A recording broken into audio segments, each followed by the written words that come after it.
सभी को प्रणाम। एक टेक्निकल एरर के चलते थोड़ा सा डिलेट स्टार्ट हो रहा है, so sorry for that.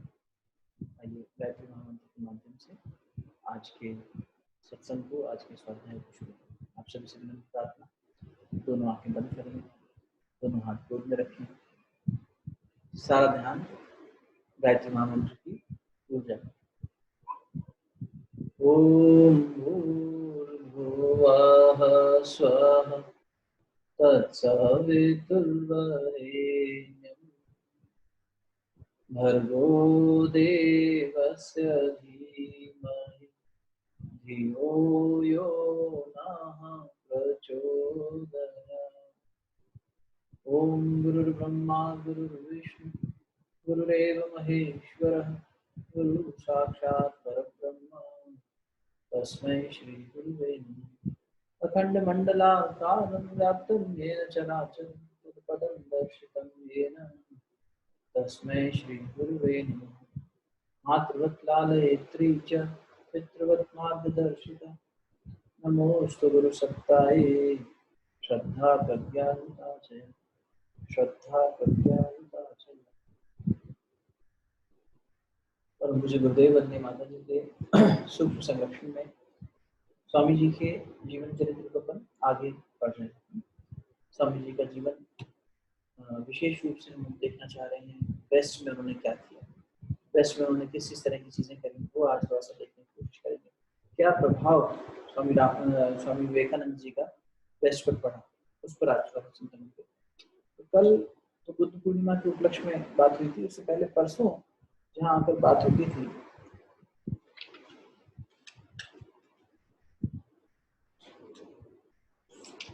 Page number 46 पे, पेज नंबर 46।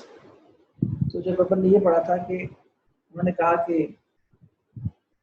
एक बहुत बड़ा कंट्रीब्यूशन जो है, ये जो अद्वैतवाद है, जो वेदांत है, उसकी जो एक ड्राइनेस है, उसको सिंप्लीफाई करना, न केवल सिंप्लीफाई करना बल्कि उसको जो है इतना अच्छा बना देना कि एक बच्चा भी उसे समझ सके, उसको साइंटिफिक भी बना के रखा जा सके। ऐसा कार्य मैं कर रहा हूँ, ऐसा उन्होंने अपने शिष्य को कहा।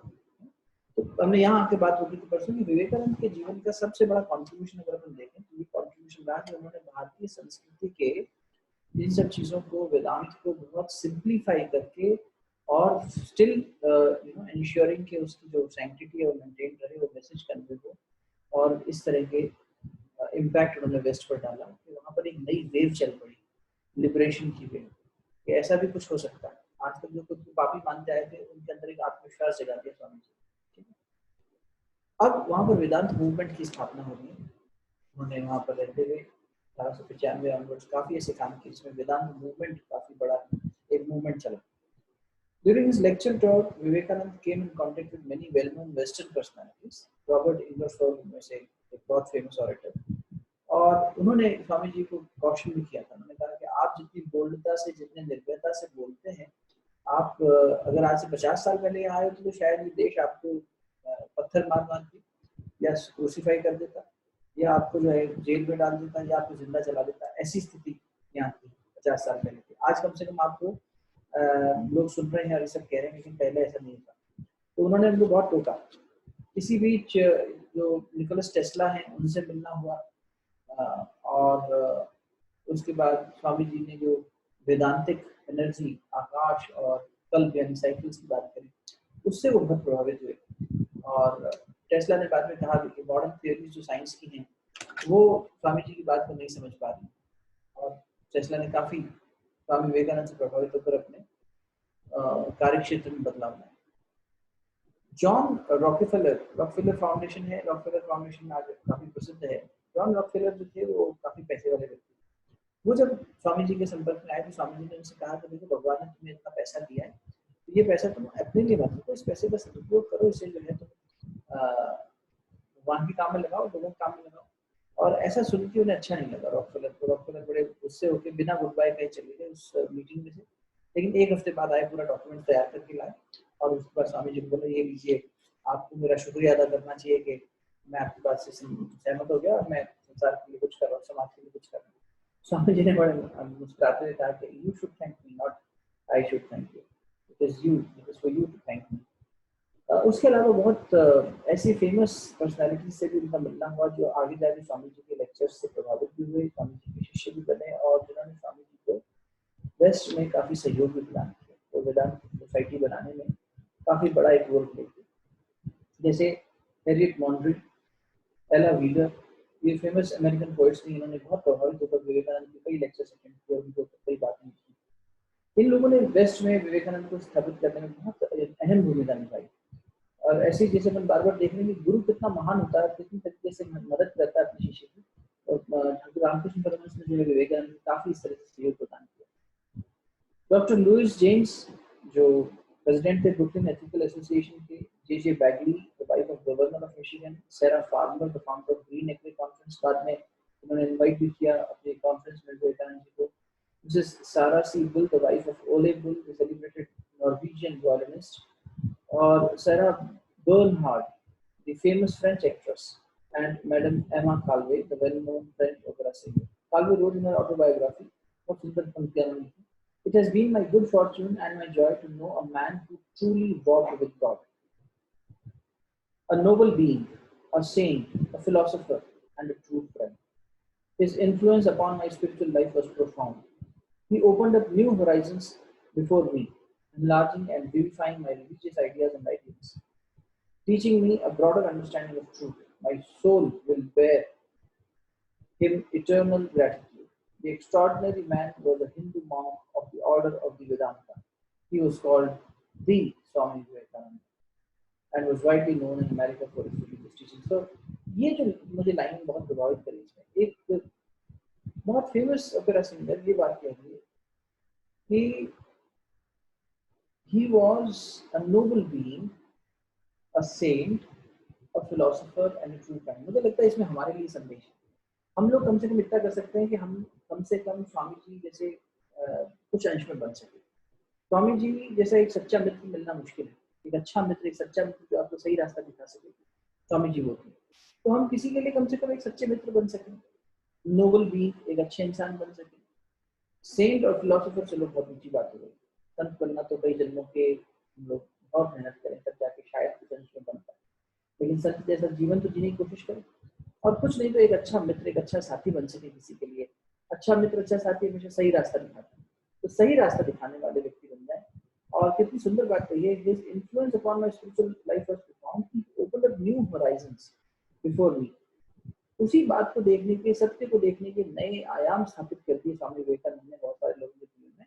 और फिर my soul will bear him eternal gratitude, the extraordinary man was a Hindu monk of the order of Vedanta, the Swami Vivekananda. तो ऐसा प्रभाव मुझे लगता है कि ऐसा हमारा भी एक सोल पर्पस होना चाहिए। हमें भी ये चुनना चाहिए कि हम ऐसे बने इस अंश में, तभी हमारा स्वामी जी को पढ़ना सार्थक होगा।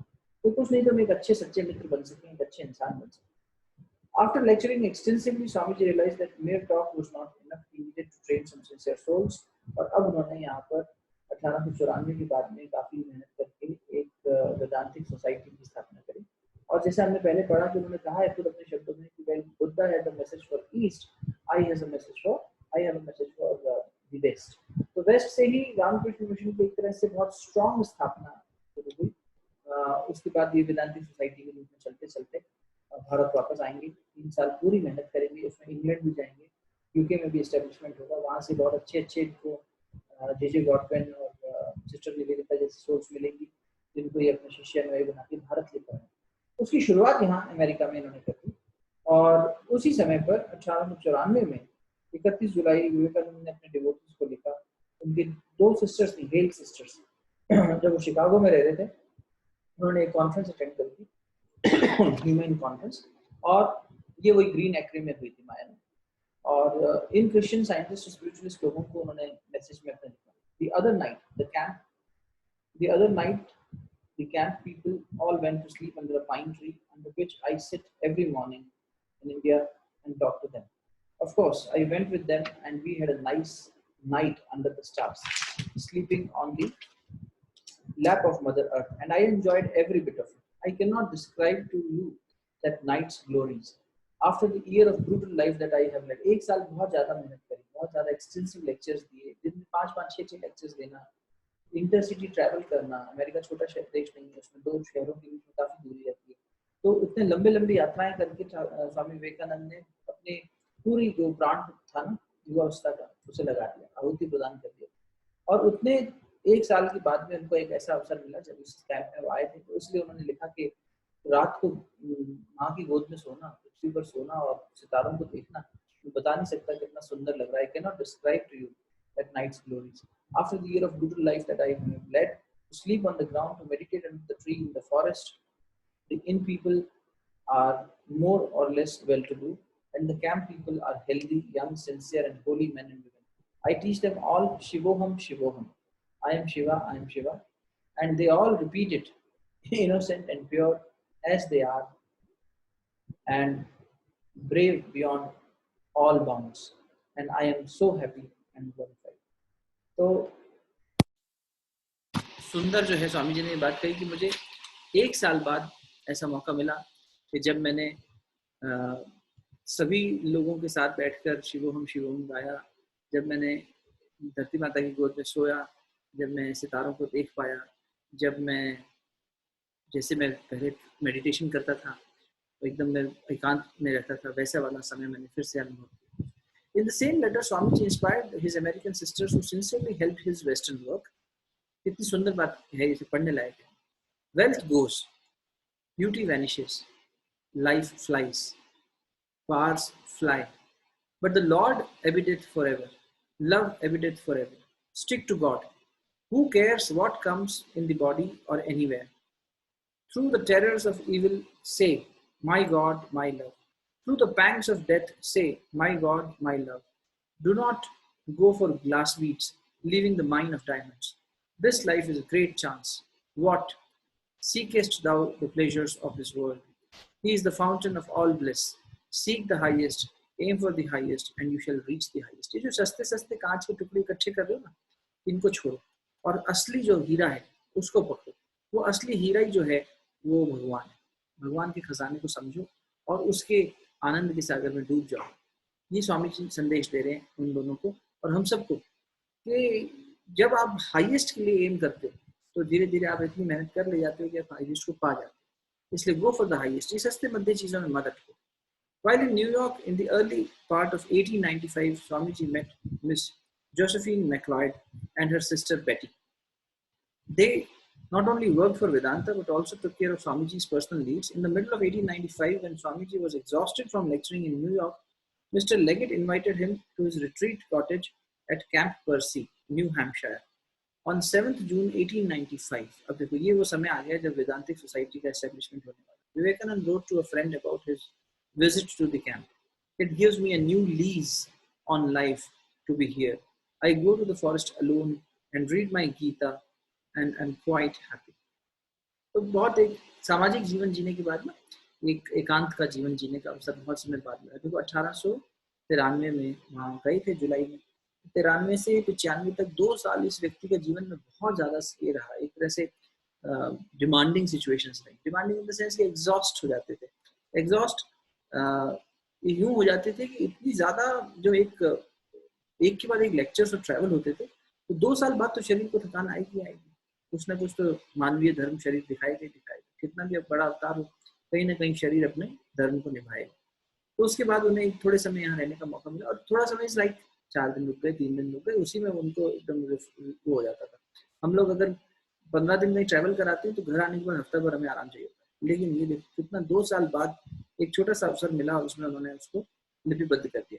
After a short visit to Camp Percy, Swami Vivekananda went to Thousand Island Park. ये बहुत ही महत्वपूर्ण जीवन का पड़ाव रहा वेस्ट में। थाउजेंड आइलैंड पार्क एक ऐसी जगह थी जो ऐतिहासिक हो गई। मैं तो ये सोच रहा हूँ कि देखो जिस जगह पर स्वामी जी ने वो गीता पढ़ी होगी बैठकर, अभी जो अपन पढ़ रहे हैं कैंप में पर्सी में बैठे, तो स्वामी विवेकानंद भारत का संत बैठा है विदेश में और उन पेड़ पौधों के पास बैठकर ध्यान कर रहा है, उन पेड़ पौधों में बैठकर गीता पढ़ रहा है। कितनी बड़ी बात है और कितनी विलक्षण बात है वहाँ की प्रकृति की लिए भी ना, तो वो उन लोगों को भी गीता सुनने को मिल रही है। स्वामी जी का उनको ध्यान करने बैठे हैं तो ऊपर कोई पेड़ छाया दे रहा है, वहाँ की कोई पशु पक्षी सुन रहे हैं, उनको देख रहे हैं, उनके आभा में रह रहे हैं। बहुत बड़ा सौभाग्य। और काश हमने भी कोई वो रहा होता, वो छोटा मोटा कीड़ा भी रहा होता उस बगीचे का जहाँ स्वामी जी बैठे होते, तो बड़ा सौभाग्य हो जाता। अब थाउजेंड आइलैंड पार्क एक ऐसी जगह है जहाँ इसलिए ये ऐतिहासिक हो गई कि इन्होंने दीक्षा दी, पहली बार स्वामी जी ने दीक्षा दी 1895 में, और कुछ ऐसे अनुयायी तैयार किए. Now Swami ji is moving into a new phase from a disciple, from a messenger to a master. Now we are looking upon Swami as a master, master Swami Vivekananda, और जिन्होंने अपने कर्तव्य, अपने इससे एक्शन से, कृतत्व से अपने गुरु का परिचय दिया. डायरेक्ट जाके नहीं कहते थे मेरा गुरु ये है, मेरा गुरु बहुत महान है, मेरा गुरु ऐसा है, मेरा गुरु ऐसा नहीं. कोई अपने गुरु के बारे में जानने बोलते. Only when he was asked, आप ये सब कहाँ से, ये कौन है आपके पीछे शक्ति, then he used to speak about his master, my master. एक बहुत फेमस लेक्चर था उनका, my master.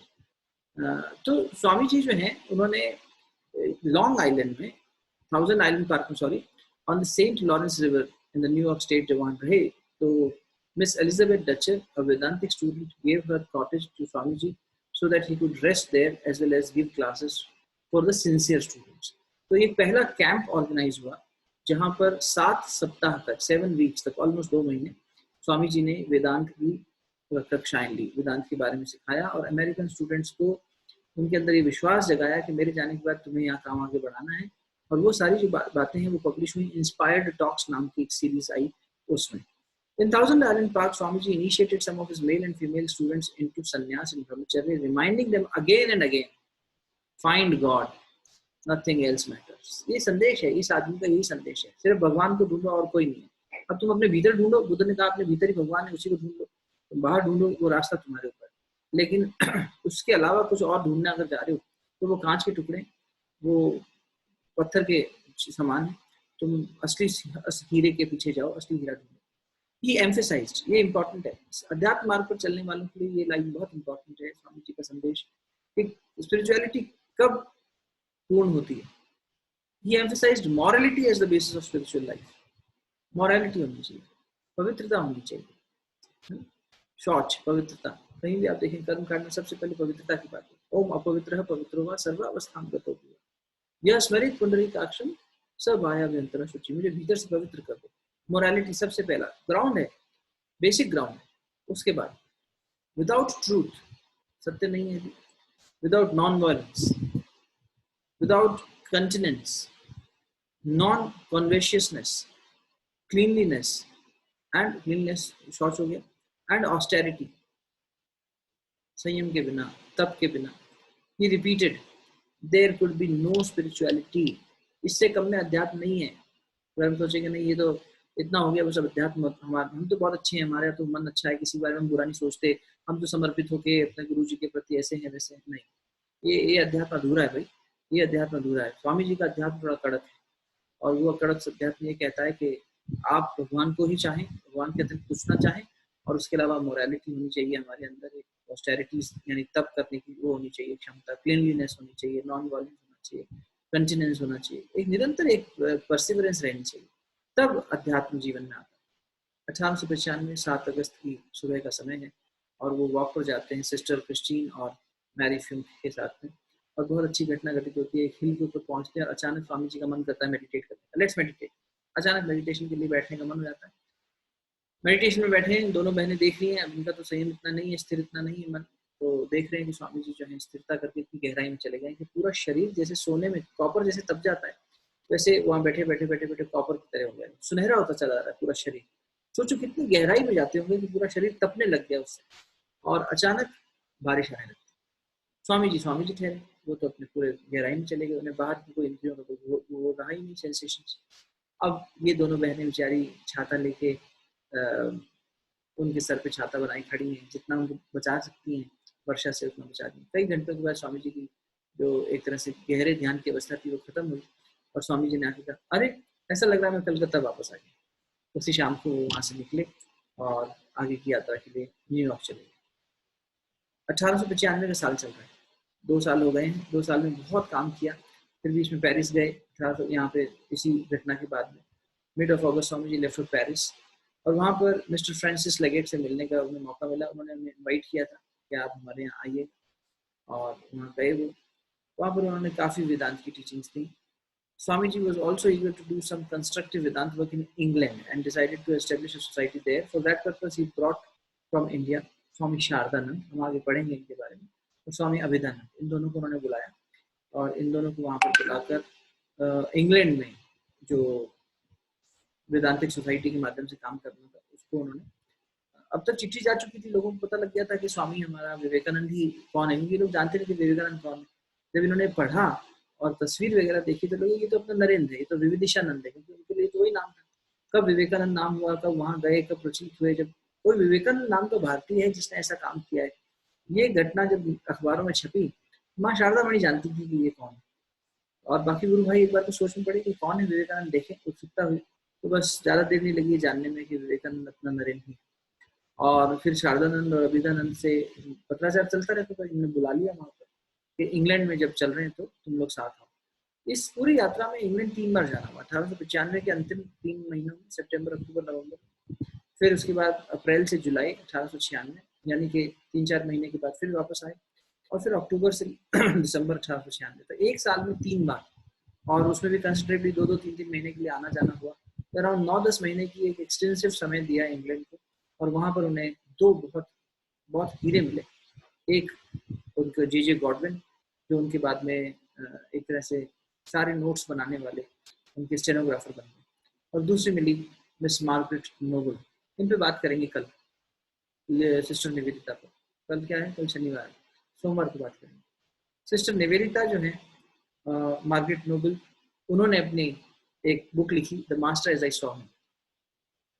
It is strange to remember, and yet it was surely my good fortune that though I heard the teachings of my master, the Swami Vivekananda, on both the occasions of his visits to England in 1895 and 1896, I yet knew little or nothing of him in private life until I came to India in the early days of 1898.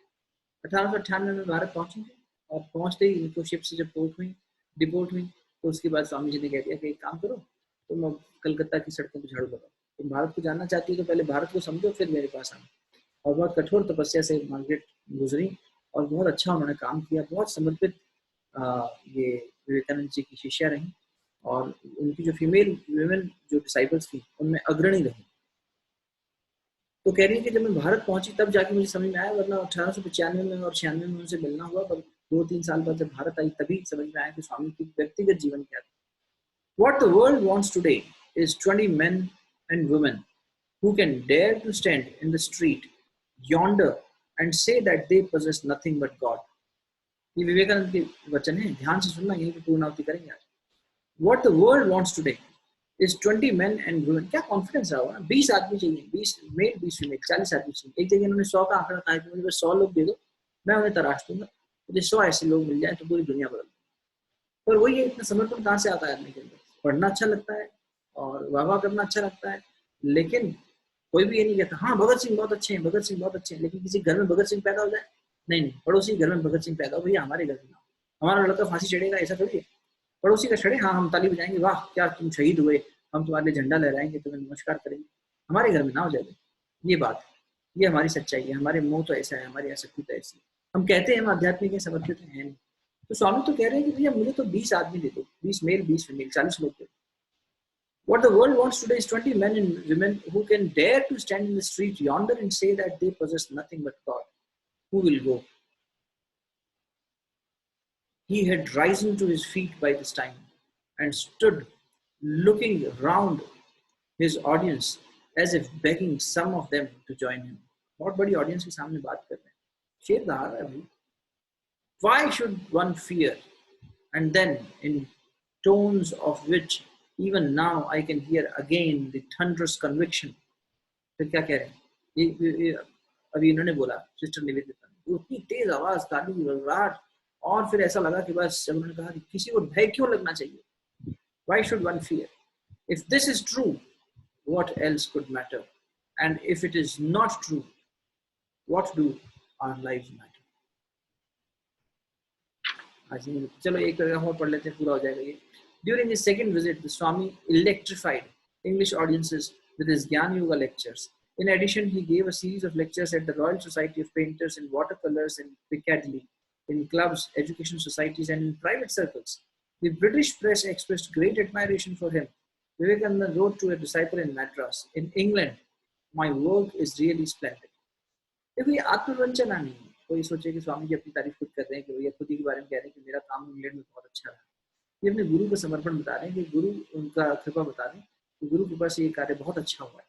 Vivekananda attracted some sincere British followers who dedicated their lives for his mission. Two of them were J.J. Godwin, who became a stenographer and recorded many of his lectures, and Margaret Noble, Sister Nivedita, who later went to India and established a school for women. Professor Max Muller, the well-known Orientalist, wrote an article entitled "A Real Mahatma" about Thakur Ramakrishna Paramahansa in the 19th century in August 1896. Max Muller बहुत यूं समझ लो कि पुराने भारतीय ऋषि थे जो विदेश में पैदा हुए। कई ऐसी आत्माओं ने पर्पसली भारत से बाहर जन्म लिया और वो वेस्टर्न होके पले बड़े और उन्होंने फिर भारतीय संस्कृति, मैक्स मुलर ने वेदों का भाष्य वेदांत के ऊपर काफी काम किया। ये वो लोग थे जिन्होंने भारतीय संस्कृति को एक्चुअली एक तरीके से वेस्ट के अंदर एस्टेब्लिश करने में बहुत बड़ा रोल प्ले किया। और जब मैक्स मुलर ने ऐसा 1896 में आर्टिकल लिखा था तो विवेकानंद जब ऑक्सफोर्ड की तरफ आए तो उन्होंने उनको इनवाइट किया कि आप आइए मेरे घर आइए, और वो अच्छे दोस्त बने। बाद में जर्मनी गए जब स्वामी विवेकानंद तो वहाँ पर भी उन्हें प्रोफेसर पॉल ड्यूजन मिले और वो भी इंडोलॉजिस्ट थे, उन्होंने भी बहुत काम भारतीय वेदांत पर किया था, उनके भी काफ़ी कार्य स्वामी विवेकानंद से प्रभावित हुए। Vivekananda left England on 16th December 1896 and travelled overland to Naples, the port to depart to India. Mr. and Mrs. Sevier, who later helped to establish the Advaita Ashram in Mayavati, accompanied him. On their way to India, the group visited Milan, Florence, and finally Rome, where they spent Christmas week. Swamiji was impressed with the magnificent art collections of Italy, as well as the grandeur of the cathedrals. At Naples, Goodwin joined the party and they left for India on December 30th, 1896. और फिर स्वामी जी भारत आए। भारत आके उन्होंने क्या किया ये सब अपन कल देखेंगे, मतलब मंडे को देखेंगे। और उससे पहले हम सिस्टर निवेदिता के बारे में भी जानना चाहेंगे। सिस्टर निवेदिता एक बहुत महान व्यक्तित्व, और जिस तरह से स्वामी विवेकानंद सबसे पसंदीदा थे ठाकुर रामकृष्ण परमहंस को, ऐसे विवेकानंद को जो पसंदीदा शिष्य या शिष्याएं थी उनमें मार्गरेट अल्वा, उनमें ये हमारी सिस्टर निवेदिता। निवेदित, मैं तुम्हें भगवान को निवेदित करता हूँ। नैवेद्य, भगवान को जो प्रसाद चढ़ाया जाता है, भोग लगाया जाता है, वो नैवेद्य कहलाता है। तो मैं तुम्हें भगवान को निवेदित करता हूँ। मैंने तुम्हें भगवान को निवेदित कर दिया। मेरा भगवान कौन है? ये मनुष्य, इसकी सेवा करो। और निवेदिता ने खुद को पूरी तरह से समर्पित कर दिया अपने गुरु के वचनों पर। उनके बारे में जितना भी बात की जाए कम है, बहुत ज़्यादा गहरा व्यक्तित्व है। और थोड़ा सा, क्योंकि जब हम यहाँ तक पहुँचे तो हम अगर निवेदिता जी के बारे में बात ना करें और आगे बढ़ जाएं तो थोड़ा सा अन्याय होगा स्वाध्याय के साथ। तो अगले सत्र में सोमवार को जब मिलेंगे तो सिस्टर निवेदिता के बारे में बात करेंगे पहले, और फिर भारत में स्वामी जी का कार्य कैसे रहा, क्या रहा, उस पर आगे चर्चा मंगलवार से करेंगे। आज का संकीर्तन, फिर निर्गुण का उपासना करते हैं, कबीर जी का सहारा लेते हैं। अब हम लोग काफ़ी लोग मिलकर सामूहिक स्वाध्याय भी कर रहे हैं, स्वामी स्वाधना भी कर रहे हैं शक्ति संवर्धन के लिए। तो उसमें और अच्छा है कि हम कबीर जयंती की तरफ बढ़ रहे हैं, गायत्री जयंती की तरफ बढ़ रहे हैं, तो हम गायत्री और कबीर और इन सबको बार बार अपने जीवन में उतारने की बात करें। तो आज का जो भजन है वो कबीरदास जी के फिर से कैसे हमारा जो ये शरीर है इसको उन्होंने व्याख्या करी है, और इसके अंदर जो बैठी हुई देह के अंदर बैठी देही है ये आगे बढ़ रही है। और अंत में एक बात और कि इन दोनों के बीच में ईगो बैठी है, आत्मा और शरीर के बीच में ईगो बैठी, मैं बैठा है। तो जो मैं है वो गाड़ी को हाँक रहा है, मैं जो है वो गाड़ी को आगे चला रहा है। और उस मैं ने इस गाड़ी की क्या गति करी है या क्या दुर्गति करी है, और अंदर जो पीछे मेन सवारी है आत्मा, वो ये उसको चेता रही है, उसको याद दिला रही है तो भाई तुम बहुत ज्यादा तेज भाग रहे हो, इतना जल्दी इतना तेज मत भागो, थोड़ा धीरे धीरे चलो, थोड़ा हौले हौले चलो। कुछ लोगों को शायद ये कीर्तन ये भजन पता हो तो साथ दीजिएगा। बहुत सरल सा भजन है और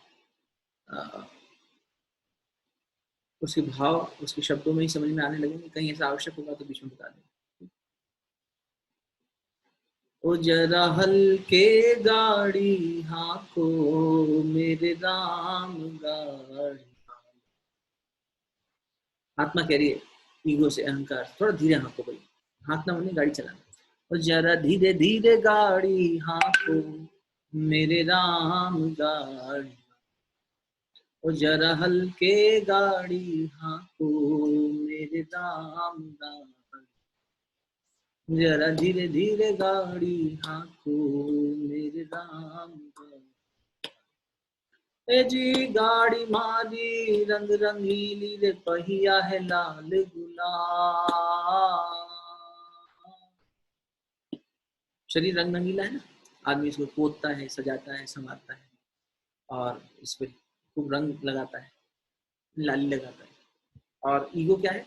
वर्ल्डली डिजायर्स में, जैसे ये जो तृष्णाएं हैं, ये जो वासनाएं हैं, ये एक तरह से फेमिनाइन हो गया ना।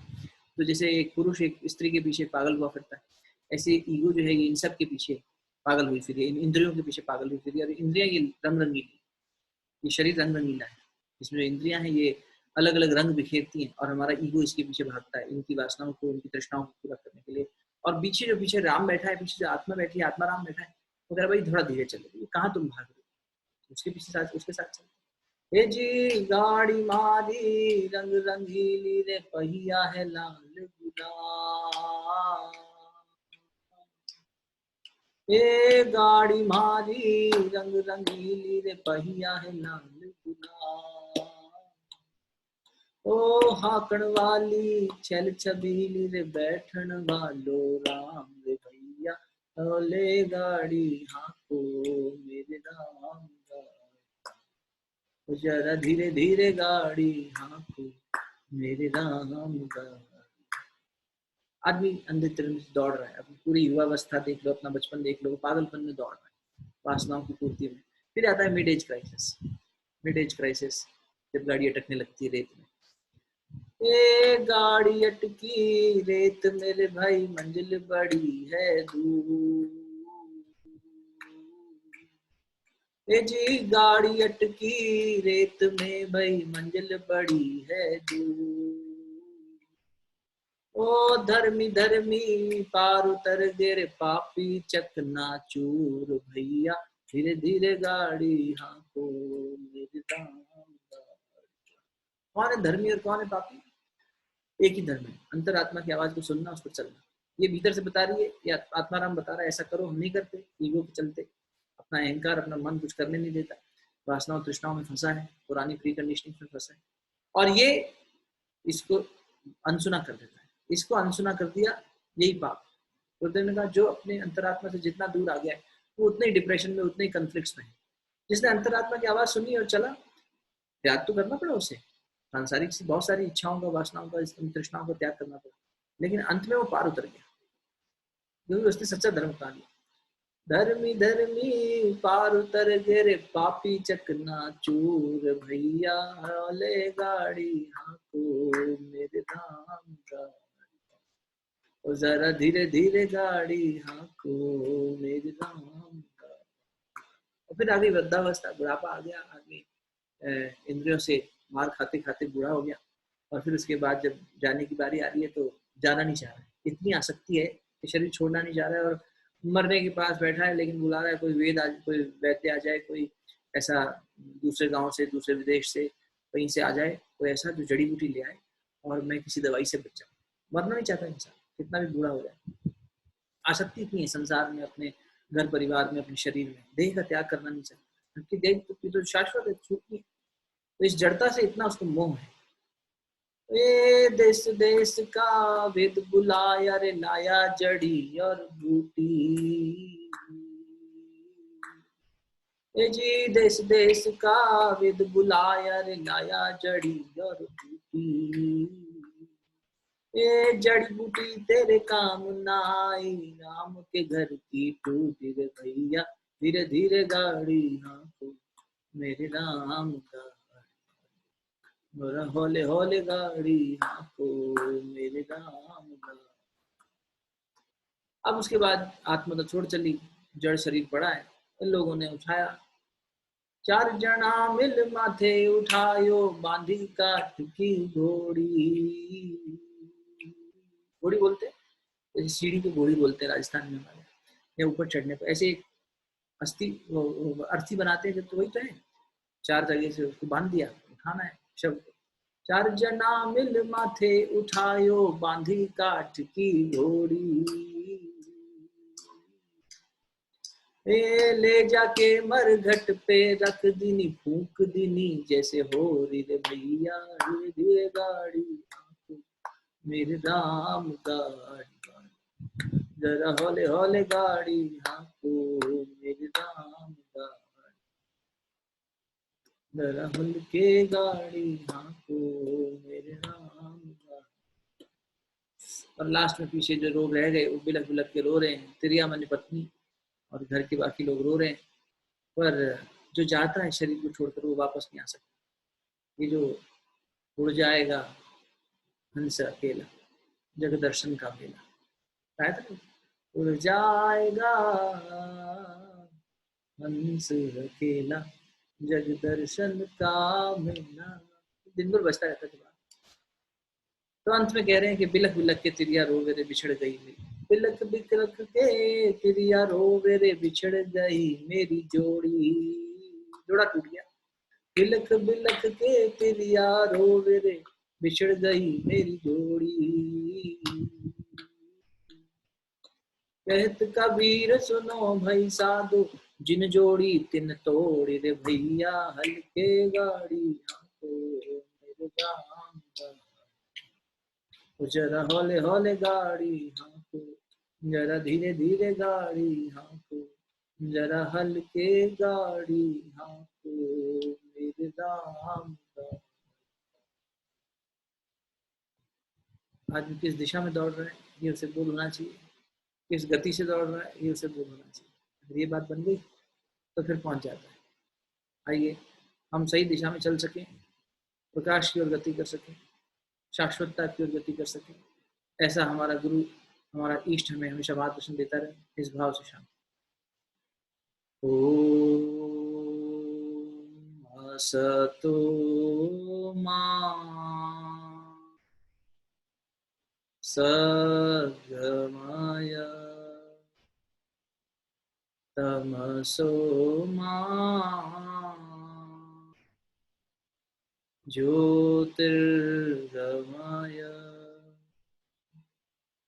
मृत्योर्मा अमृतंगमय। ओम शांति शांति शांति ही। कण कण में व्याप्त दिव्य सत्ता को नमन। ओम नमो स्वनंताय सहस्रमूर्तये, सहस्रपादाक्षिशिरोरुबावे, सहस्रनाम्ने पुरुषाय शाश्वते, सहस्रकोटियुगधारिणे नमः, सहस्रकोटियुगधारिणे नमः। दोनों हथेलियों को आपस में अच्छे से मिलिए, प्राप्त दिव्यता को मुखमंडल पर हृदय स्थान पर स्पर्श कराइए। सभी को बहुत बहुत शुभकामनाएं। ये वीकेंड आपके लिए बहुत अच्छा रहे। जो लोग साधना में साथ हैं उनके साथ और बातचीत होती रहेगी, बाकी लोगों से सोमवार की मुलाकात होगी। और प्लीज़ जो पूरे हफ्ते में सत्संग हुआ उसकी ऊर्जा को संचारित करें और अगले दिन उसको एसिमुलेट करें ज़्यादा से ज़्यादा। वीकेंड मतलब ये नहीं कि आज स्वाध्याय नहीं हो रहा है तो हम उस समय को 9:30 से 10:30 को टीवी देखने में या गपशप मारने में या किसी और में बिताएं, हम उसे इसी तरीके से एक सार्थक स्वरूप में बिताएं तो ज़्यादा अच्छा है। ऐसी मेरी आपसे विनम्र प्रार्थना। फिर सोमवार को बोलेंगे।